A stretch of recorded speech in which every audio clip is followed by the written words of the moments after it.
welcome to RANEPA Expert Talks, and I'm happy to introduce you our guest of today, who is Brigitte Granville, and she is Professor of International Economics and Economic Policy from School of Business and Management of Queen Mary University in London. Thank you very much for coming. Thank you for having me. It's a great honor for me. Yeah. Well, Brigitte, we'll start with a large topic, and I hope you will manage to describe us something. And the first question is, what are global economic trends for 2020? Global economic trends is a bit like 2020 is a bit like 2019. It's full of danger. One of the biggest danger is the monetary policy that is practiced by the advanced economy, that is quantitative easing, that is this practice of having very low interest rate or even negative interest rate, which means that advanced countries are getting more and more indebted, which means that you develop more and more inequalities, because essentially there is no, you cannot invest the pension of the people. You are taxing more and more the low and middle class. That creates a lot of unrest politically, and is what we see right now in France with a lot of demonstration. So that is one of the risks, is the current monetary policies that continue to be practiced, a bit like a drug that everybody's addicted and they cannot get out of it. This is one of the risks. Second risk, of course, is Brexit, at least in Europe, where nobody really knows what is going to happen, who is going to have to pay the biggest consequence, if there is any. Other trends seems to basically be more subdued right now. That was the China-US trade deal. It's a bit subdued, but we don't know. It may be some shocks. It's what economics is about. There is always some global shocks that can come at any corner. What are the lessons learned from economic development last year? Last year? Or last few years? Well, I wish, actually history and economic history and that lesson could be learned. But what we see right now is that politicians don't seem to learn many lessons.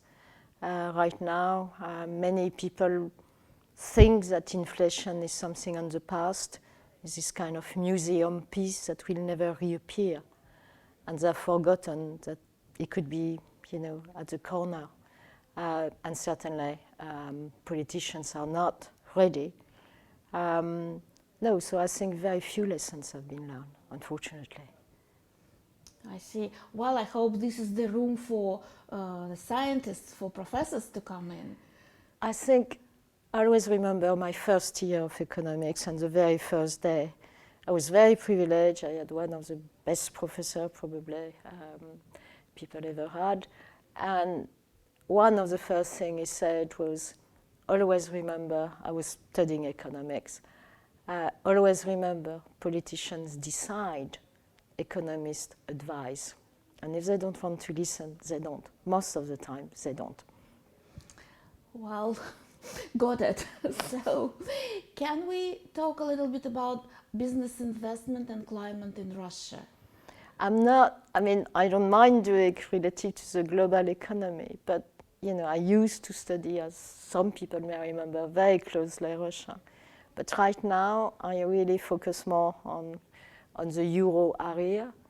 And one thing I can say, and I think people that used to know me here know my line on that, is to warn Russia about ideas that were there in the 1990s and unfortunately has never disappeared in Russia, is this idea of forming a monetary union with Belarus, of whatever country. That was true in 1992 when we basically dissolved the ruble zone, and there's still discussion right now. But one thing this government should always look at is the euro area. If we have stagnation in the euro area, and right now a lot of political unrest, the main reason is the euro. that is to have a single currency for countries that are fundamentally economically in divergence. You can't have one interest rate for countries that do not perform the same. Yeah. Well, we're here at the university at RANEPA, and so I would like to get your opinion on the risks and potential of youth employment and unemployment. In Russia or over the world? Over the world and in Russia, if you have the data. I don't have the data.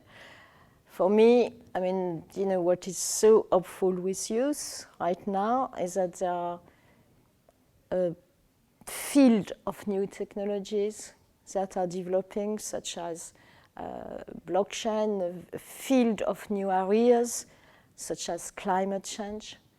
And I think if I was young, this is where I would like to become an expert and to study those areas as much as I can. Yeah. Well, Brigitte, I know that you've been working with Yegor Gaidar in 90s, and we are privileged to have you as a guest of Gaidar Forum. So what are your impressions of today's forum? I'm very impressed. I'm very impressed by the organization. For me, it's extremely emotional to be here, to see everything that has been achieved.